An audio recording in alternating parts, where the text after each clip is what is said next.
Meski terkesan kurang memuaskan, kesimpulan hasil investigasi Komnas HAM membuka mata publik akan satu hal yang mengejutkan, yaitu terjadi saling tembak antara polisi dengan FPI pada peristiwa kematian 6 anggota FPI. Faktanya, FPI ternyata memiliki senjata api. Sepertinya, kepemilikan senjata api ini tidak menjadi pembahasan serius. Kematian 6 anggotanya bukanlah hal yang paling ditakutkan FPI. Toh, anggotanya sudah terlalu bodoh sehingga akan rela mati demi junjungannya. Yang berusaha mereka tutupi adalah kepemilikan senjata api. Punya pedang, mereka sudah biasa. Punya senjata tajam lainnya, mereka tidak risau. Apalagi kepemilikan Frontum, mereka lah jagonya. Yang mereka takutkan adalah polisi dan publik tahu mereka memiliki senjata api. Konsekuensinya besar. Mengetahui bahwa Ormas yang puluhan anggotanya jebolan teroris yang sangat akrab dengan senjata api akan sangat menakutkan bagi banyak pihak. Bukan tidak mungkin Ormas ini menjadi kelompok teroris yang siap membunuh siapa saja yang berseberangan, berbeda atau berselisih dengannya. Penegak hukum dan publik akan bertanya, dari mana FPI mendapat senjata?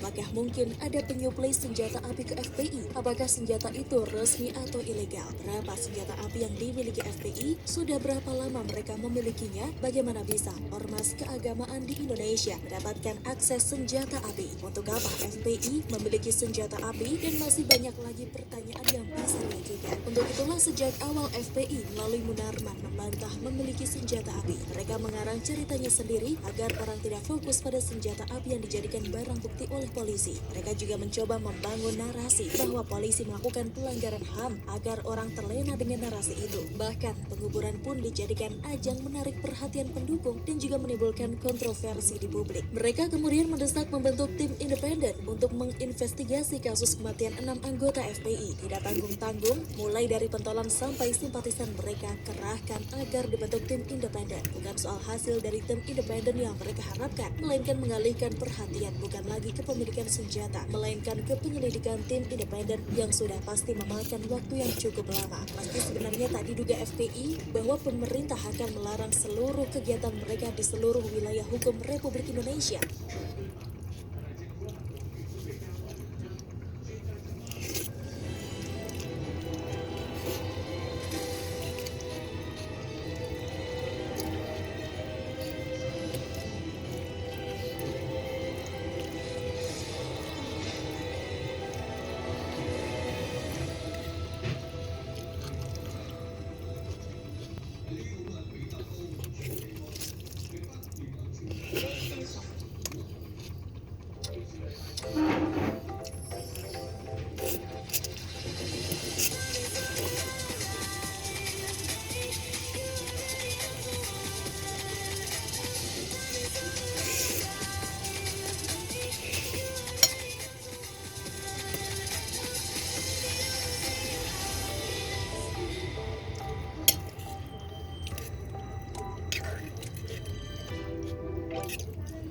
Mereka masih sempat menjadikan itu sebagai pengalihan dengan menggerakkan demo dan deklarasi perubahan nama. Yang paling lucu dan aneh itu perubahan nama berkali-kali. Sampai Komnas HAM mengumumkan hasil investigasinya, mereka masih berusaha mengalihkan perhatian publik dari kepemilikan senjata api dengan berfokus pada kematian 4 orang anggotanya yang dianggap polisi melakukan pelanggaran HAM. Jadi yang mati 2 orang itu tidak apa-apa. Yang penting mana hal yang bisa dijadikan alat untuk mengalihkan perhatian. Itulah yang mereka pilih. Perhatikan, tidak ada lagi bantahan soal kepemilikan senjata api. Sebab kalau mereka membantah, maka publik akan fokus pada kepemilikan senjata api itu. Hasilnya, mereka cukup berhasil mengalihkan perhatian. Publik begitu terkecoh dengan segala narasi yang mereka bangun. Orang tidak lagi fokus pada kepemilikan senjata, melainkan kepenahanan buronan cabul, penguburan anggota FPI, perubahan nama, dan terakhir tuduhan pelanggaran HAM terhadap kepolisian. Publik sepertinya cukup mudah dikecoh, padahal kepemilikan senjata ini sangat berbahaya. Jangankan senjata api, Frontum dan main keroyok saja FPI sudah sangat meresahkan masyarakat. Apalagi memiliki senjata api, FPI bisa-bisa lebih berbahaya dari teroris. Atau jangan-jangan,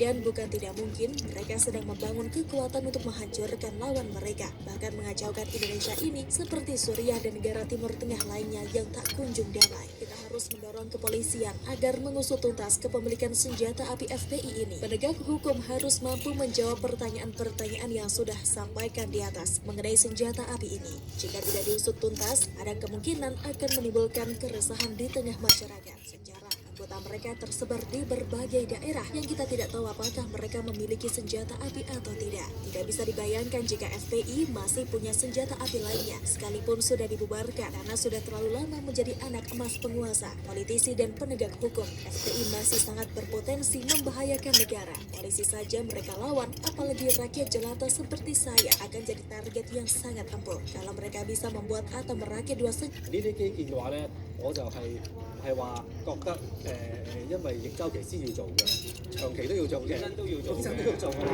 咁但係連擺咗咁耐，已經係積好晒要做嘅時候，咁更加而家有撞見呢條情嘅話，更加政府應該即係想快少少。即係我哋成日都話，我哋做投資一定係平嘅時候買㗎嘛，冇理由貴嘅時候先做㗎嘛。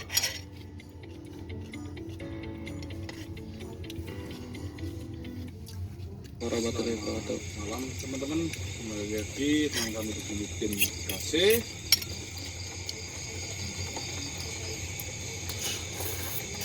Oke teman-teman, untuk malam hari ini kita cuma berlima karena saudara kita, keluarga kita, Mas Diki khususnya itu sedang mengalami musibah.